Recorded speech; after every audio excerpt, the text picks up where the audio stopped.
Shalom, que la paz inigualable del Padre Eterno ocupe por completo sus almas y corazones. Bienvenidos a Beisaye Ministry, Ministerios Casa Olivo, ministerio del Padre Eterno para las familias del pueblo del Creador.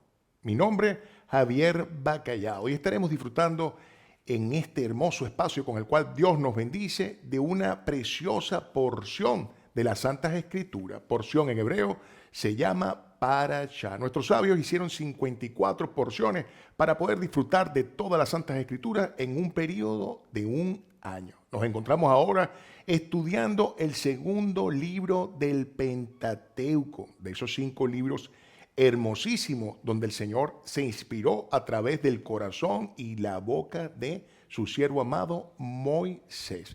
Este libro recibe el nombre en griego de Éxodo, en hebreo Shemot, lo cual significa nombres. Estamos en la porción número 16, la cual lleva por nombre Beshalach, que significa envió. Esa porción está comprendida en el capítulo 13, versículo 17, hasta el capítulo 17, versículo 16. Antes de iniciar con este hermoso obsequio, esta hermosa bendición que nos da el Señor, debemos entender primeramente nuestra identidad como pueblo del Creador. Y es que el Creador, en su perfección absoluta, nos dio un manual de instrucciones, y un manual de instrucciones dirigido a su pueblo. En ningún espacio de las Santas Escrituras se habla de religión alguna.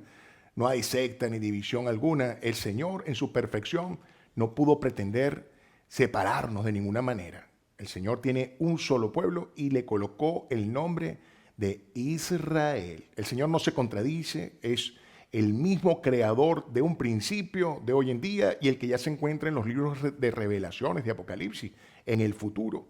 Y hace con nosotros un pacto que es perpetuo. En todos los espacios de las Santas Escrituras podemos dar evidencia de eso. Así que este hermoso libro, el cual en griego se conoce como Biblia, y Torá, que quizás es el mejor de los sentidos, porque Torá en hebreo significa dirección, instrucción, entendiendo que todo lo que está en este precioso compendio de las palabras del Señor no tiene otro fin, sino que dirigirnos y acercarnos a Él. Cual precioso contrato, cual precioso pacto, una guía espiritual para transitar en este mundo y caminar de una forma segura hasta llegar y convertirnos uno solo con Él. Como en hebreo se dice, siendo un ejad con el Creador.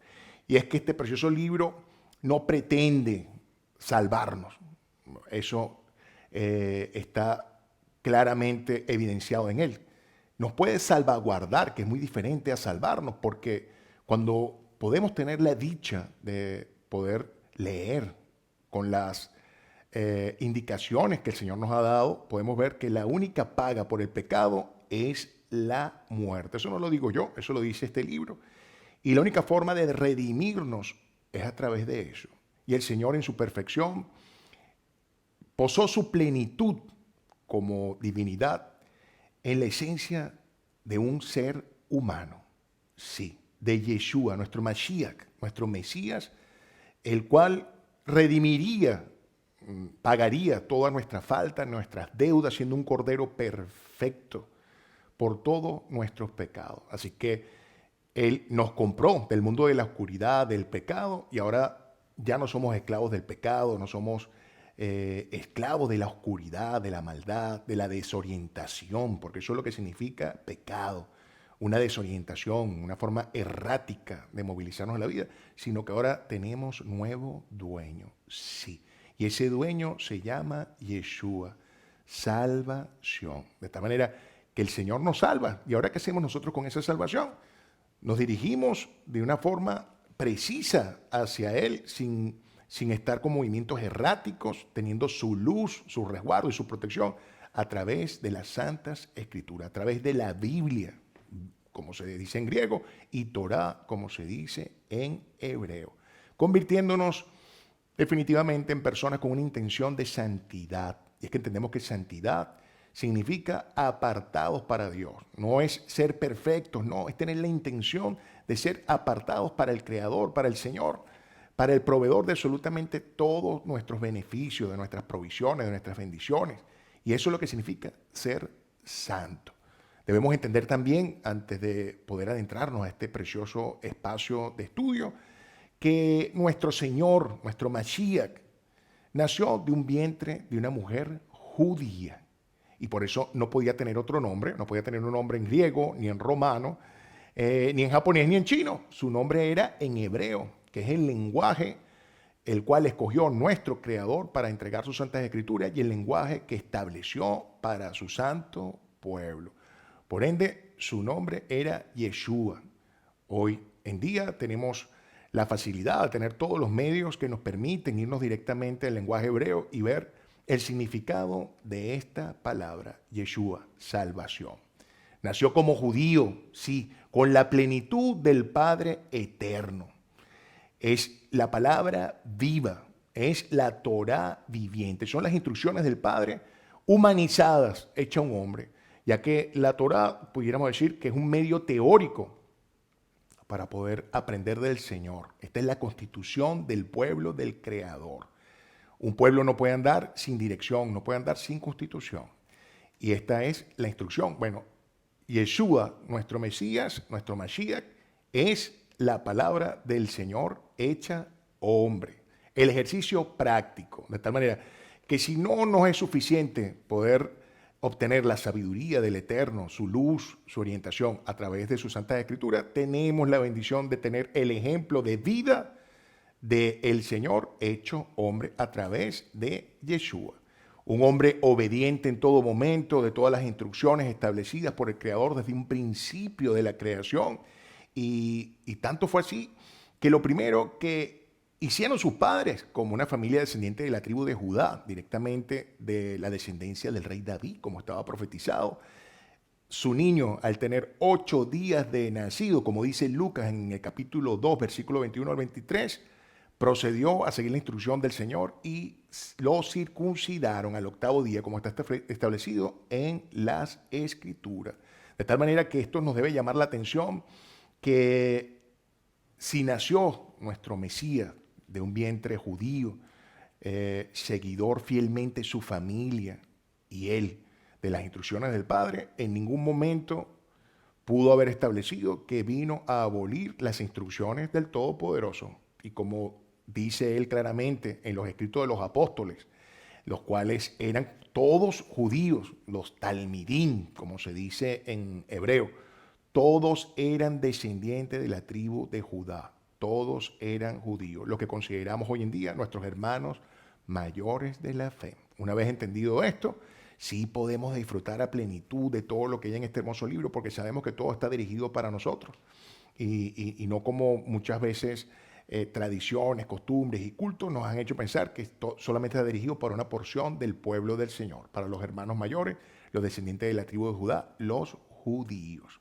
Entonces, entendiendo esto, ahora sí podemos adentrarnos en este estudio. Vamos a ubicarnos en el tiempo, vamos a recordar que el pueblo del Señor, el pueblo del Creador, estuvo retenido como siervos en el imperio egipcio por 430 años, sirviendo a ese poderoso imperio, el cual estaba dirigido por un hombre, por el faraón. Moisés, un hombre adulto que contaba con 80 años de edad, y su hermano Aarón, de 83, recibieron la encomienda directa del Creador para liberar a su pueblo. Aquí vemos referencias hermosísimas. Cómo un hombre de 80 años y otro de 83 pudieran tener esta encomienda tan importante de liberar al pueblo del Creador. Y vemos que el Señor nos da espacio en todo momento de nuestras vidas para poder reconocerle, para poder seguir sus instrucciones y gozar de todos sus beneficios, de todas sus bendiciones. Así que esas personas que hoy en día se encuentran diciendo que ya yo estoy adulto de 80 años y yo he crecido con costumbres y culturas, aquí tenemos el ejemplo hermosísimo de Moisés, quien atendió al llamado del Señor para esta hermosísima y tan importante encomienda.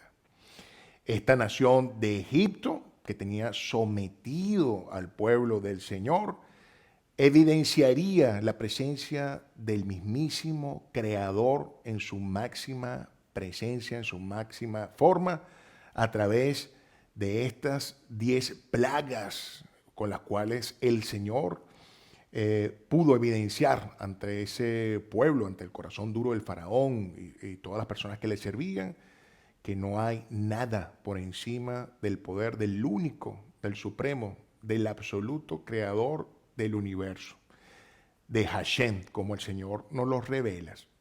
Cuando le dice a Moisés, yo soy Eyek Asher Eyek, yo soy el que soy.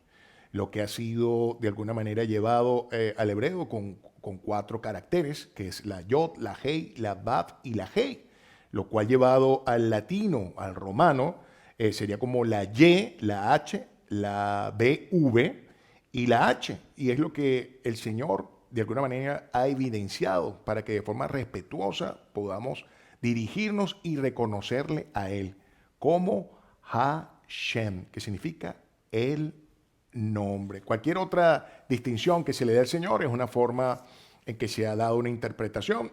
Para eso están las escrituras en hebreo y este hermosísimo lenguaje con el cual el Señor dotó a su siervo amado Moisés de las instrucciones para hacerle llegar a su pueblo. No hay excusa de que estemos llamando al Señor de una manera que no es la que Él estableció en sus santas escrituras. Entonces vemos cómo el Señor se presenta con esas 10 plagas de una forma gradual.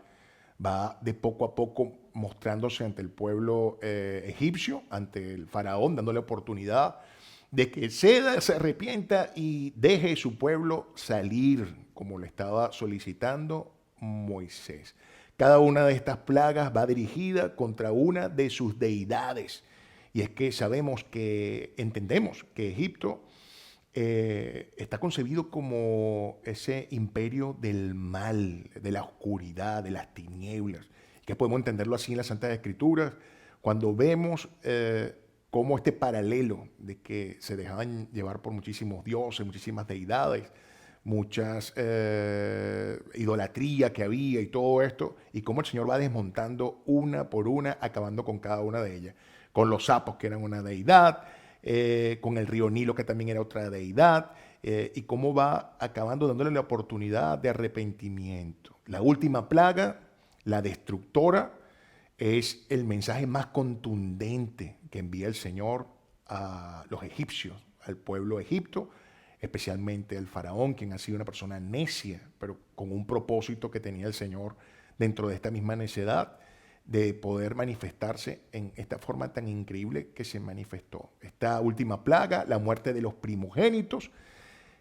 sigue unas instrucciones que tienen una finalidad preciosísima, la cual tiene un paralelo hermoso con la vida de nuestro Mesías Redentor, Yeshua. Cuando se le es orientado a Moisés, que dirige al pueblo al sacrificio de un cordero, lo cual también era una deidad de los egipcios, entendiendo que este era el dios que ellos tomaban como el dios de su virilidad, de su vigor, donde muchas veces se representaba a esta persona con la cabeza de un cordero como si fuera el padre del faraón. Imagínense todo el sentido increíble, cómo el Señor tenía tejido esto de una forma maravillosa para tocar los corazones y afianzar la relación de su pueblo con Él y todos los que se plegaran a su pueblo. Entonces, con esta plaga, finalmente el faraón envía Beshalach, y aquí donde viene el nombre Beshalach de esta porción hermosa que estamos estudiando ahora, envía al pueblo del Creador fuera de Egipto. Beshalach, envía. Entonces, el Creador establece en este espacio de tiempo, primeramente, algo interesante de lo que tenemos que revisar, ¿no? Y podemos resaltar ahí. Establece su calendario. Cuando sale su pueblo en libertad, Él dice, este será por decreto. O sea, es el Señor. ¿Cómo se le ocurre a alguien cambiar esto? Es una pregunta interesante que nos debemos hacer. El Creador establece que su calendario será en función de este momento y que ese primer mes donde ellos estaban saliendo llevará el nombre de Aviv, que es el único mes que realmente el Señor le da un nombre. Y es que Aviv significa primavera y todo tiene un sentido hermosísimo y maravilloso en la creación del Señor, porque es la época en que el Señor nos empieza a dotar de ese fruto hermoso, como nos está dotando de la libertad. Es un mes que está establecido en el calendario grecorromano al equivalente de lo que sería marzo y abril. Y eso lo vemos en Éxodo capítulo 12, versículo 2. Y entendemos esto porque los ciclos del Señor, como Él los estableció y no como los estableció el hombre en su cultura grecorromana, incluso babilónica, porque esta es la influencia de todos los calendarios que actualmente existen, porque ninguno se pliega a la voluntad del Señor, tristemente. Nosotros estamos obligados como pueblo del Creador a tener un respeto tajante, porque este calendario es el que nos da las santas convocaciones, las santas convocatorias, lo que se llama los Moedín, estas convocaciones que el Eterno pretendió desde un principio celebrar con su pueblo con un fin, con una función profética en todo momento. Entonces es importante entender cuál es el calendario que estableció el Señor. Este es el momento en que lo establece, el momento en que les da la liberación al pueblo del servicio que prestaban a los egipcios. Y nos tenemos que recordar que los meses para el Señor y para los días, todo lo hace en función a sus astros. Sí, los días inician con el ocaso del sol, cuando el sol se está ocultando, y terminan cuando el sol se vuelve a ocultar, no como está establecido en ese formato grecorromano que hoy en día tenemos, que es a las 12 de la noche y inventan todo esto. Igualmente los meses inician en función a la luna. ¿Cómo inicia un mes? Con el filo de la luna nueva. Eso se llama Hodesh, que significa renacer. Cuando esa luna se encuentra completamente sombría y ya empezamos a ver el primer filito que le está saliendo, que va ya a presentar lo que se convertirá luego en una luna nueva. Ese es el principio de los meses. Qué hermoso el Señor, cómo es tan perfecto en toda su creación.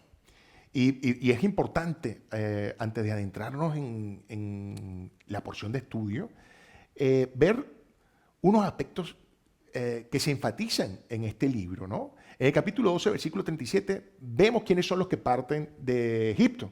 Partieron todos los nacidos descendientes de Israel.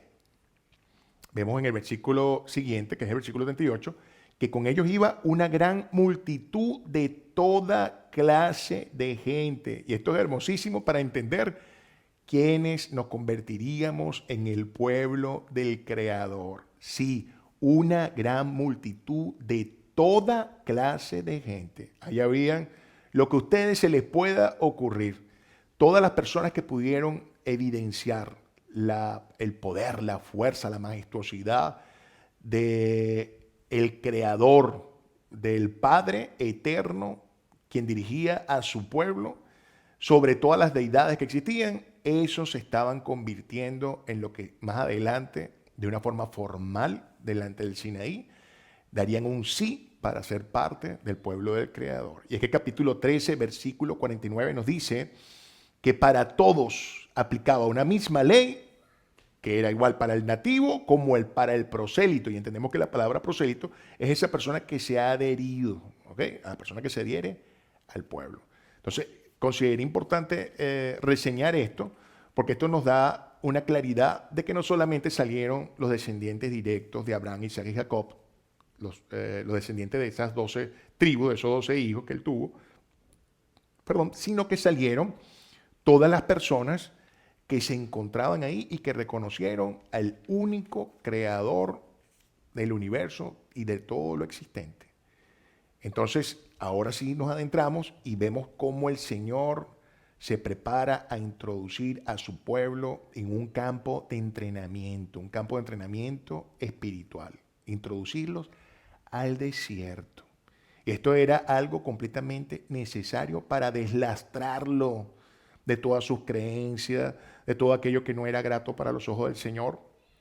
Y aquí podemos vernos nosotros también, cómo el Señor nos da este hermosísimo ejemplo de cómo necesitamos muchas veces introducirnos al desierto para poder crecernos en esa relación hermosa y perfecta con Él. Y fíjense cómo el Señor tiene todo completamente contemplado cuando nos damos cuenta que cuando estamos saliendo, nos dice la Escritura que Él no nos condujo por la tierra de los filisteos. Fíjense qué importante es esto. La tierra de los filisteos era la forma que estaba por las costas, ¿verdad? Al salir de Egipto para llegar más rápido a las tierras de Canaán. Y sin embargo, Él no tomó la opción más fácil para su pueblo. Y era lo que su pueblo pudo haber entendido como, oye, era más fácil, me vas a hacer caminar un poquito más para llegar a la tierra prometida, cuando nos podemos ir por las costicas y estamos mucho más seguros. No, lo que pudiera aparentar ser mucho mejor, el único que sabe eso es nuestro Creador. Y así inicia estas indicaciones. No condujo el Señor su pueblo por la tierra de los filisteos. Y es que los filisteos están concebidos desde un principio de la Santa Escritura como personas belicosas. Entonces imagínate introducir su pueblo saliendo de esta condición de servicio y pasearlos por ahí, y que estas personas belicosas tuvieran una contienda con el pueblo del Creador, podía haber hecho dudar sin duda alguna de los planes hermosísimos que tenía el Señor de llevarlos a su tierra santa. Entonces el Señor, vemos aquí que siempre está pendiente de todo. Nos va a introducir en el desierto un gimnasio espiritual, pero sin someternos a pruebas que Él sabe que no vamos a poder soportar, no vamos a poder llevar. Qué hermoso el Señor. Es que vemos también aquí en este espacio cómo Él mismo, en su plenitud divina, contenida en la esencia humana de nuestro Mesías Yeshua, también Él se autosometió a esa prueba para deslastrarse de toda humanidad posible. Y Él se sometió a 40 días en el desierto, sin tener necesidad de eso. Y vemos cómo el Señor siempre ejemplifica a través de eso todas sus santas escrituras, con ejemplos hermosísimos, como Él, sin tener necesidad de una prueba, lo hace para darnos un ejemplo. Así como el Señor hizo toda su creación en 6 días y en el 7º día reposó, siendo el Creador, no tenía necesidad de esto, queriendo hacer un ejemplo de que era necesario ese 7º día para poder dedicarlo al Señor y tener la bendición de poderlo sentir a plenitud de todas las maneras posibles. Así como el Señor se sometió 40 días en el desierto para delastrarse de toda humanidad, mostrándonos que siempre iba a estar expuesto a tentaciones, a todo lo que el mundo te lleva, te empuja, y cómo Él nos da un claro ejemplo de que sí se puede, que estando Él en la humanidad, Él nos da el ejemplo de que no de solo lo que nos ofrece el mundo podemos tener nosotros una especie de soporte para sobrevivir en Él. No, que también de toda palabra del Señor y de todas sus reseñas, refiriéndose a las Santas Escrituras, podemos llegar siempre a nuestro objetivo final, que es llegar a nuestro Creador, a los brazos del Eterno. Entonces, qué hermoso esto. También vemos acá cómo Moisés, mientras el pueblo estaba ya saliendo todo, que era la encomienda que el Señor le había hecho, no olvidó la promesa que le había hecho el pueblo del Señor, el pueblo del Creador, a su siervo amado José, quien murió siendo segundo en mando en ese imperio tan fuerte como era el imperio egipcio, como él ya había vaticinado que esto iba a suceder y pedía que cuando esto sucediera, cuando ellos estuvieran de regreso a casa, de regreso a la Tierra Santa, llevaran con ellos sus huesos. Moisés tomó su tiempo en todo esto. Imagínense cómo estaría esto en este momento, y él no paró de pensar en una promesa que se le había hecho a este hombre, que ya estaba en los brazos del Creador, de buscar sus huesos y llevarlos para que reposaran en Tierra Santa. Hermosas reseñas de lo que es un siervo del Creador, siempre fiel a sus palabras, a sus promesas. Vemos aquí en el capítulo 13 también cómo el Creador Todopoderoso, Hashem, como sabemos ya que es el nombre, los orienta en todo momento, y cómo los lleva al desierto, pero no antes sin decirles que Él estaría todo momento con ellos, con el pueblo, como nos lo dice a nosotros. Aquí nos dice que si seguimos sus instrucciones, su dirección, lógicamente, obviamente, vamos a estar siempre sujetos a Él. Si nos da por salirnos del plano, que Él nos está diciendo, mira, nos queremos salir del desierto porque nos parece que la vía más rápida, más cómoda es la de los filisteos, ya ustedes sabrán lo que nos puede pasar.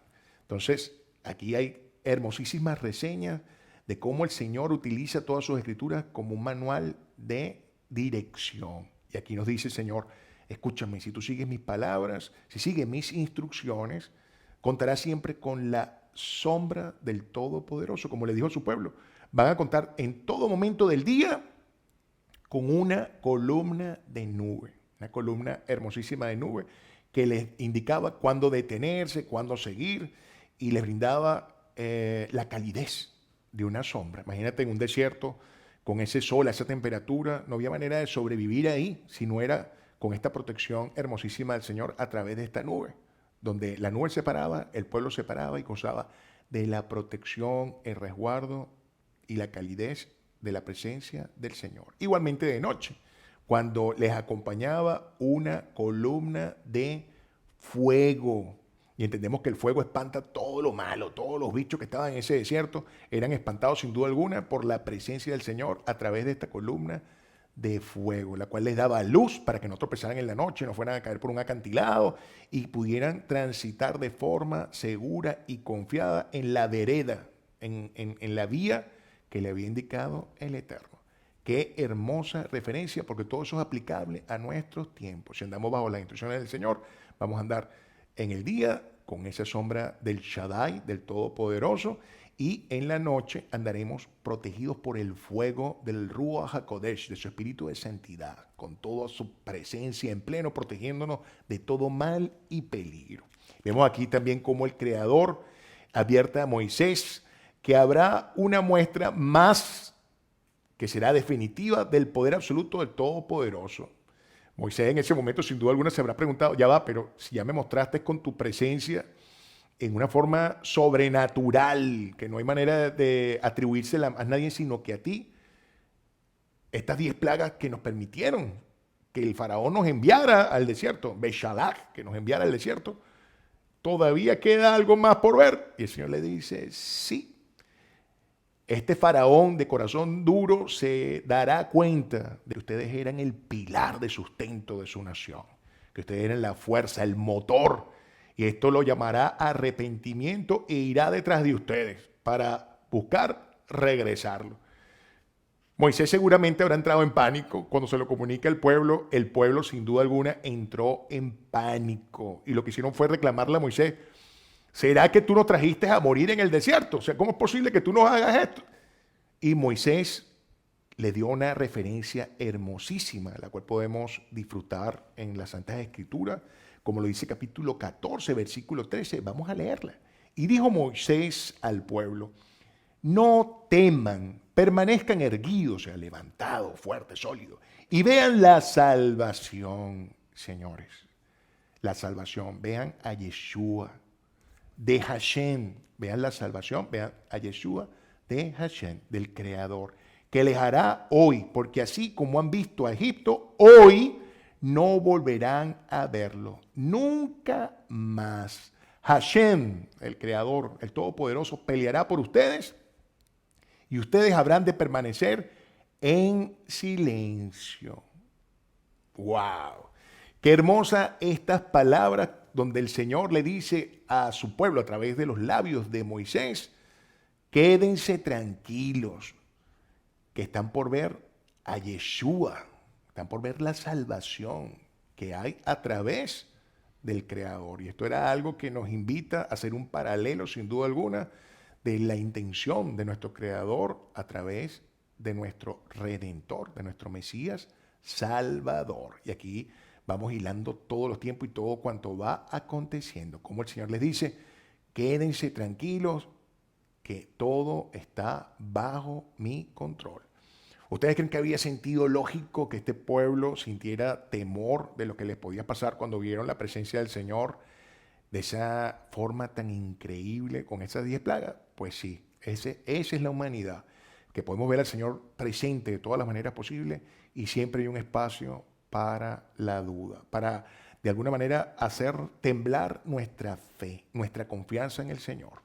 Entonces vemos aquí cómo el Señor, una vez que le da este mensaje a través de la boca de Moisés,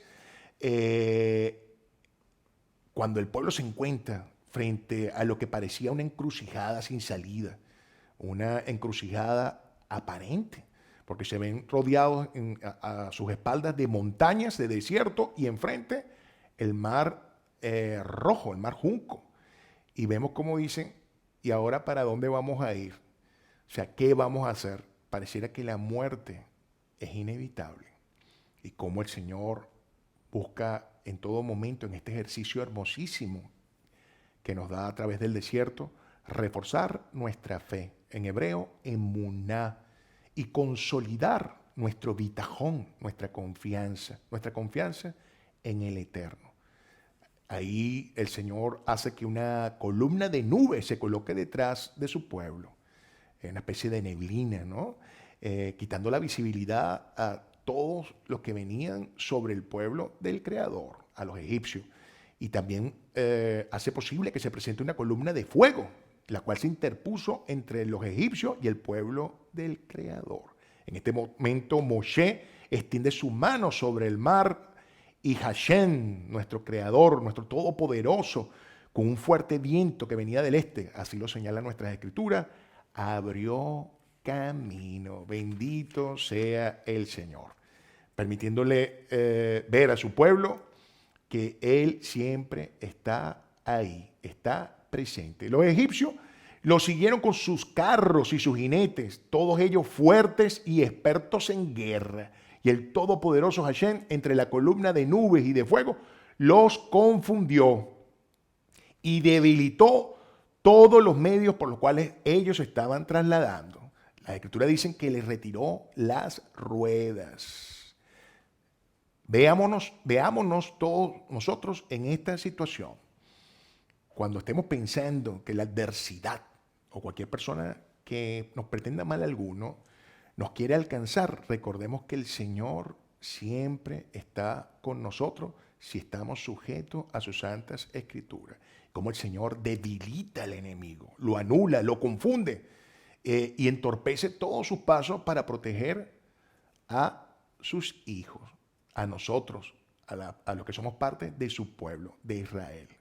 Aquí vemos algo interesante en el capítulo 14, versículo 25. Y vemos aquí cómo los mismos egipcios se dan cuenta de esto y dicen, aquí dice acá, dijo Egipto, huiré de ante Israel, pues Hashem, el Todopoderoso, está luchando por ellos contra Egipto. Cómo el mal que está representado por los egipcios se da cuenta de que por encima del Señor no hay nada.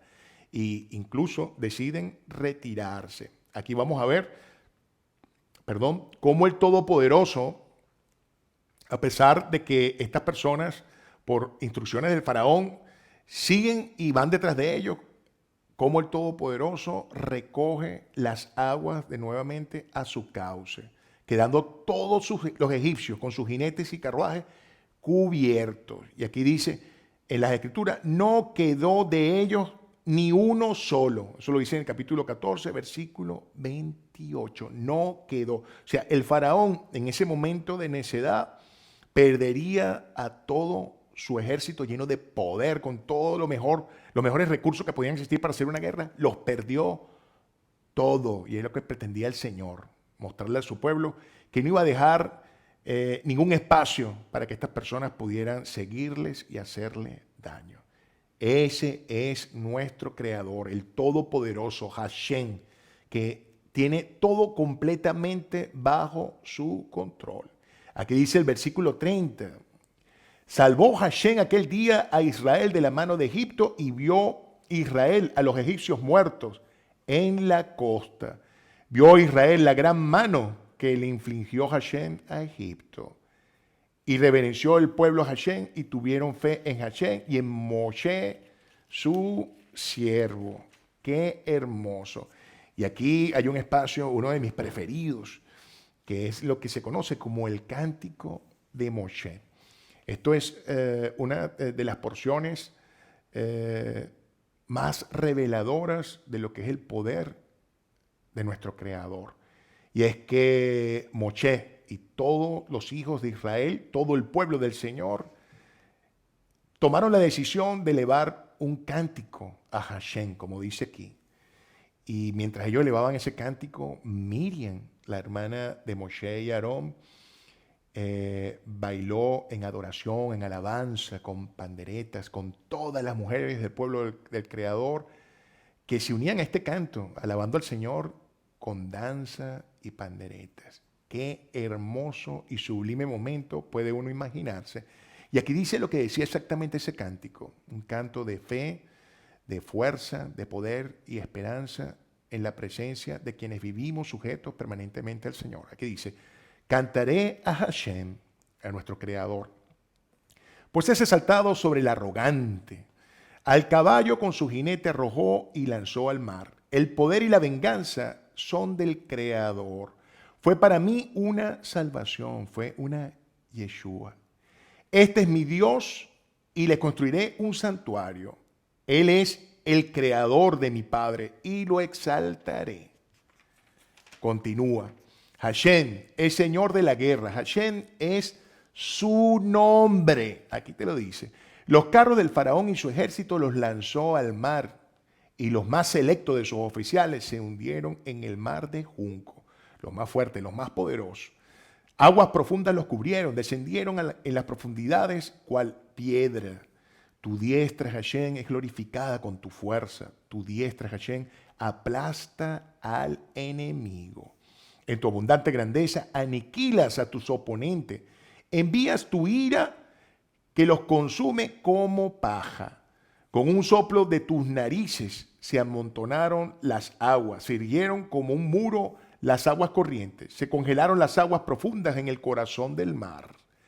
Declaró el enemigo. Perseguiré, alcanzaré, dividiré el botín. Así declaró el enemigo. Perseguiré, alcanzaré, dividiré el botín, saciaré con ellos mi codicia, desenvainaré mi espada, los empobreceré con mi mano. Y fue entonces cuando tú soplaste con tu viento y los envolviste en el mar, los hundiste como plomo en el agua, a todos los que se creían poderosos. ¿Quién es como tú entre los poderes celestiales, Hashem? ¿Quién es como tú, poderoso en santidad, demasiado imponente para la alabanza, obrador de maravillas? ¡Qué hermoso! Extendiste tu diestra, los tragó la tierra, guiaste con tu bondad a este pueblo que redimiste, que salvaste, condujiste con tu poder a tu santa morada. Oyeron los pueblos, se inquietaron, el terror se apoderó de los habitantes de Filistea. Entonces se turbaron los jefes de Edom, de los poderes de Moab, se apoderó el temblor, se disolvieron todos los habitantes de Canaán. Que caigan sobre ellos el temor y el terror ante la grandeza de tu brazo, que se queden mudos como piedra hasta que cruce tu pueblo, Hashem, hasta que cruce este pueblo que has adquirido. Los traeré, los implantarás en el monte de tu herencia, los cimientos de tu morada, que has hecho, Hashem, el santuario, mi Señor, que establecieron tus manos. Hashem reinará por toda la eternidad. Cuando entró la caballería del faraón con sus carros y sus jinetes dentro del mar, e hizo Hashem que se volvieran sobre ellos las aguas del mar, los hijos de Israel caminaron por la tierra seca en medio del mar. Aquí nos deja claro la bendición y la confianza que nos da el Señor con su presencia, con seguir sus instrucciones, que no hay nada que temer, señores. Aquí vemos cómo el Señor nos deja sentir esa paz, esa confianza, que solamente siguiendo sus instrucciones podemos tener en todo momento y en toda circunstancia. Sin embargo, esto lo vamos a ver permanentemente en el disfrute de este hermosísimo libro de Éxodo. Como tan solo a 3 días de camino, como señala la Santa Escritura, el pueblo llegando a la zona de Mara, que significa aguas amargas, se estaban quejando por la sed que tenían, pues se les había acabado el agua. Imagínense cómo se debió haber sentido Moisés, que este pueblo que durante todo este tiempo estuvo viendo al Señor de una manera tan increíble, tan misericordiosa, tan compasiva, con tanto poder, y solo a 3 días de distancia de haber vivido este momento tan increíble, donde todos acompañaron a Moisés y a las mujeres a danzar y a celebrar al Señor. con la orientación de Moisés y de su hermana Miriam, cómo este pueblo empieza a quejarse porque solamente sentían que estaban en una tierra donde las aguas eran amargas y tenían muchísima sed. El Creador, con su infinita paciencia, y aquí vemos la paciencia del Señor y cómo Él está formando ese carácter en Moisés. Ustedes se imaginarán un hombre de 80 años teniendo que lidiar con esta cantidad de personas arrogantes, tan mal portados, tan mal agradecidos, y cómo el Señor estaba fortaleciendo su carácter. Le dice, mira, esta es la que te toca, y yo sé a dónde te voy a llevar, y sé por qué tengo que someter a este pueblo al desierto, precisamente para quitarles toda esa mala conducta de humanidad que llevan cargando y no hay manera de que la suelte. El Señor dirige a Moisés a tomar de un árbol y arrojarlo en las aguas amargas. Inmediatamente todas estas aguas tomaron su dulzura. Y en ese momento aprovechó el Señor para establecer un decreto, y lo vamos a ver en el capítulo 15, versículo 26. Vamos a leerlo. Dijo el Señor así, si obedece, y esto es importante porque esto se traslada a todo momento de nuestra relación con el Eterno. Después de haber hecho este milagro tan hermoso de convertir aguas amargas, momentos amargos, momentos dulces, así lo podemos ver nosotros, le dice el Señor a su pueblo, si obedeces con diligencia la voz de Hashem, las instrucciones de tu Creador, y lo que es justo ante sus ojos haces, prestando oído a sus preceptos y observando todos sus decretos, sus mandamientos, entonces ninguna de las enfermedades que puse en Egipto, ninguna de las plagas, nada del mal que esté sobre el mundo, entendiendo que el mundo de la oscuridad es Egipto, traeré sobre ti, pues yo soy Hashem, tu curador, tu sanador.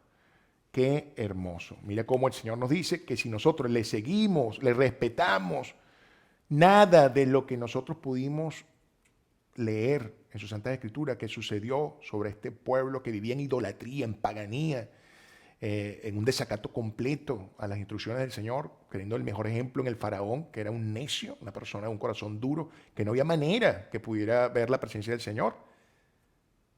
Mira tú cómo el Señor dice, si tú vives así, vivirás como vivías allá, con todas esas desgracias, con todas esas plagas, hasta la muerte, que lo vimos en la última presencia del Señor antes de salir de ahí. Y como el Señor nos dice, y vivirás sano, saludable, si sigues cada una de mis instrucciones. Eso no lo invento yo, eso está aquí. Aquí vemos, después de esto, de esta instrucción y de ver este milagro de convertir aguas amargas, momentos dulces, vemos cómo a los 15 días, nos señala la Escritura, del mes segundo, todos se estaban quejando nuevamente. En esta oportunidad se quejaban por hambre. Incluso la insolencia iba a tal punto que recordaban a Moisés de cómo vivían en Egipto, que podían comer pan hasta saciarse. Así es la humanidad. Ante cualquier prueba, ante cualquier ejercicio que vemos que está haciendo el Señor para fortalecer nuestra fe y nuestra confianza en Él, nuestra emuná y nuestro bitajón, cómo el pueblo rápidamente prefiere vivir en la oscuridad, en la paganía, en la idolatría, como lo hace ver acá. El Todopoderoso dice aquí, Hashem le indica, y lo vemos aquí claramente en el capítulo 16, versículo 4, le da unas instrucciones a Moisés. Vamos a leer aquí. Dijo Hashem a Moshe, he aquí que haré llover para ustedes comida desde el cielo, que salga el pueblo y recoja la porción de cada día ese día, para que pueda ponerlos a prueba, a ver si sigue mi enseñanza o no, una prueba. Y sucederá que el día sexto, cuando preparen lo que traigan, será el doble de lo que recojan cada día.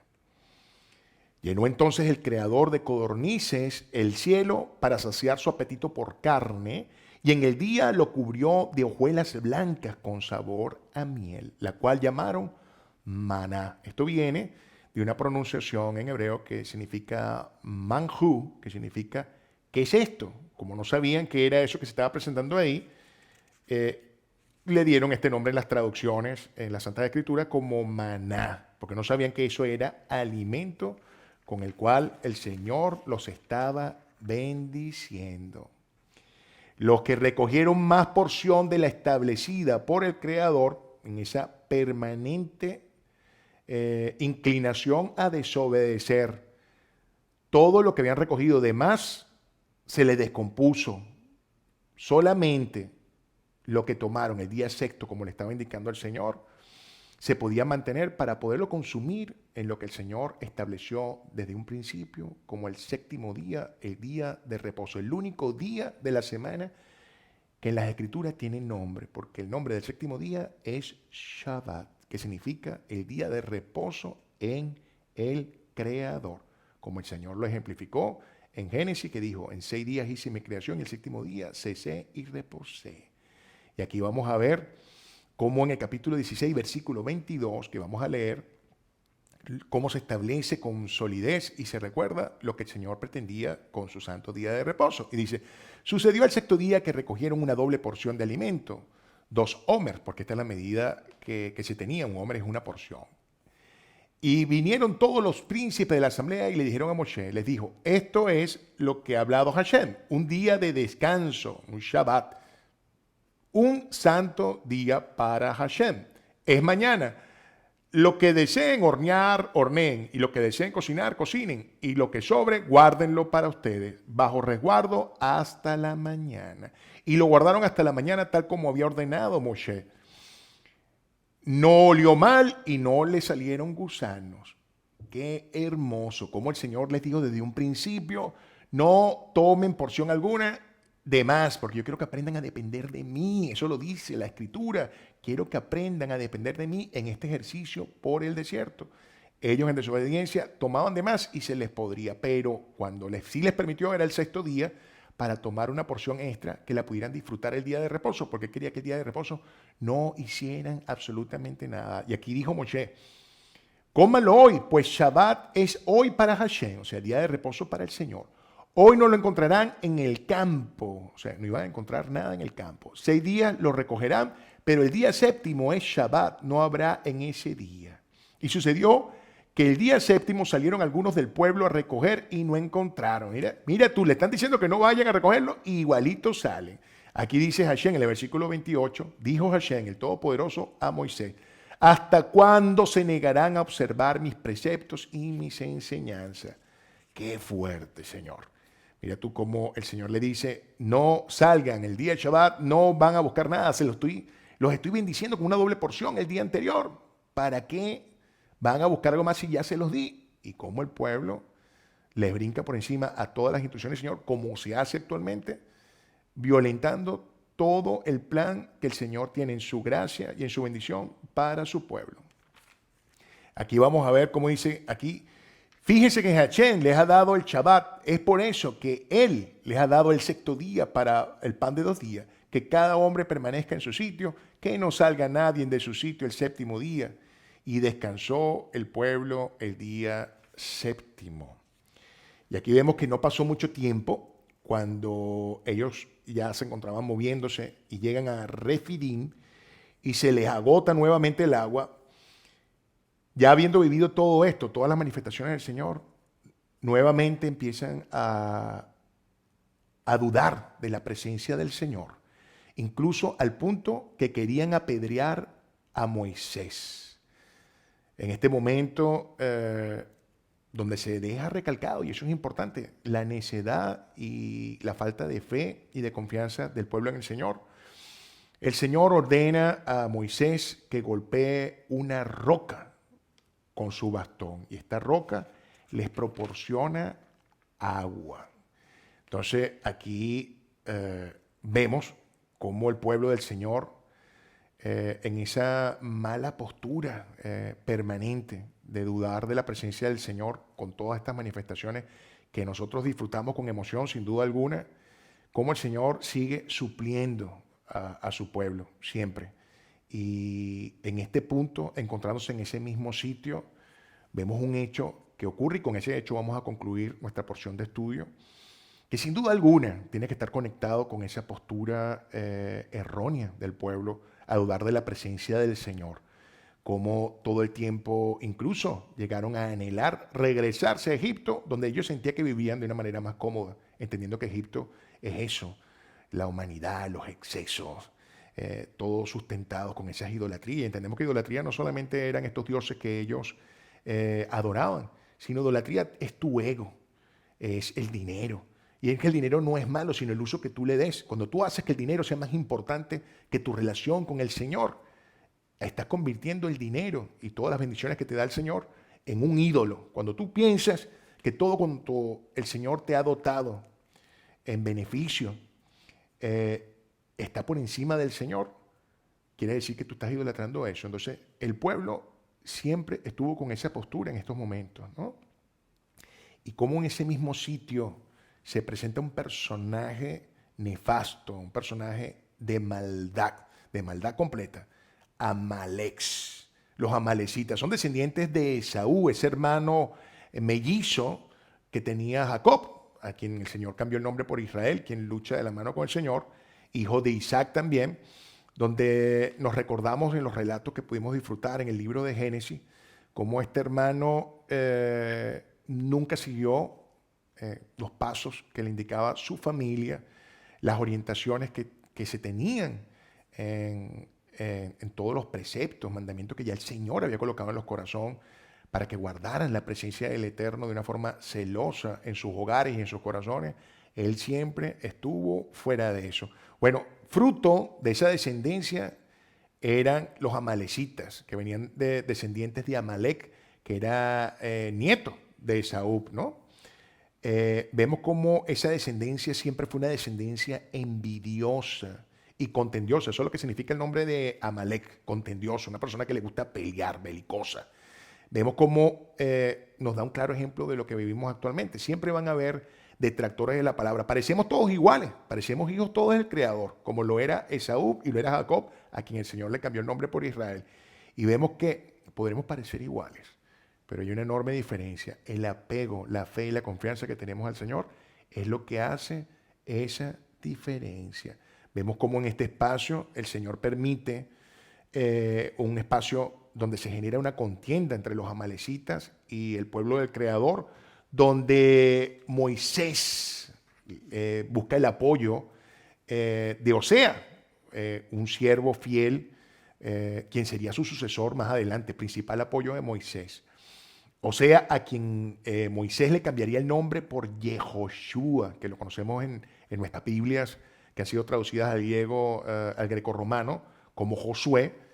Y no es sino en el término Yehoshua, en hebreo, donde vemos realmente el significado de este precioso nombre. Yehoshua significa Hashem de salvación, o sea, el creador de salvación. Y vemos nuevamente la presencia del nombre de Yeshua, salvación. Miren qué increíble, porque el diminutivo de Yehoshua, que es Hashem de salvación, es Yeshua, fue el nombre que el Señor le asignó a nuestro Mesías. Hashem de salvación, o sea, el creador de salvación. Miren esto qué hermoso, no hay casualidades en ningún espacio de la Santa Escritura. Aquí dice, Moisés le dice a Yehoshua, a Josué, que tome unos hombres para confrontar el mal, a Amalek.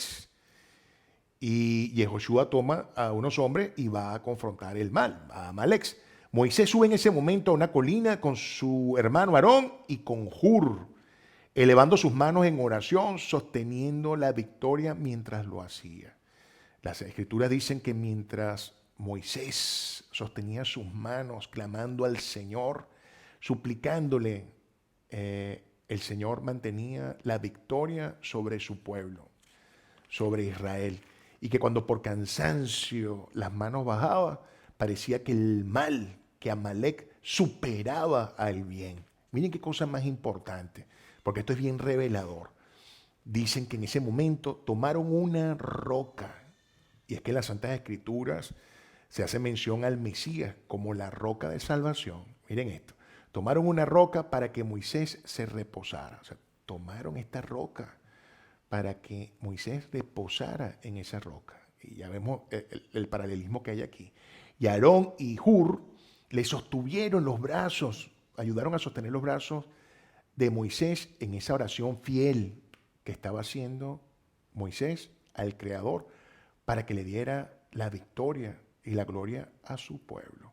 Y de esta manera entonces, Yehoshua derrota al mal. Yehoshua, sabemos que el creador de salvación, Hashem de salvación, es el nombre que se le da a este muchacho, ¿no? Que era fiel discípulo de Moisés y del amor al Eterno. Le da la derrota a Amalek, al mal. Y en ese momento aprovecha el Creador de hacer una declaración y le pide a Moisés que haga este testimonio como un recordatorio, que el Creador de los cielos siempre estará por encima de Amalek, por encima del mal. Qué precioso mensaje con el cual concluye esta preciosa porción. Un mensaje que nos dice que qué necesarias son la emuná y el bitajón, la fe y la confianza. La emuná, que es la fe que te mueve a las manos del Creador, que te acerca al Creador. Y bitajón, que significa confianza, que es el soporte de la confianza que te sostiene permanente al Creador. Que la paz inigualable del Padre Eterno ocupe por completo sus almas y corazones. Shalom.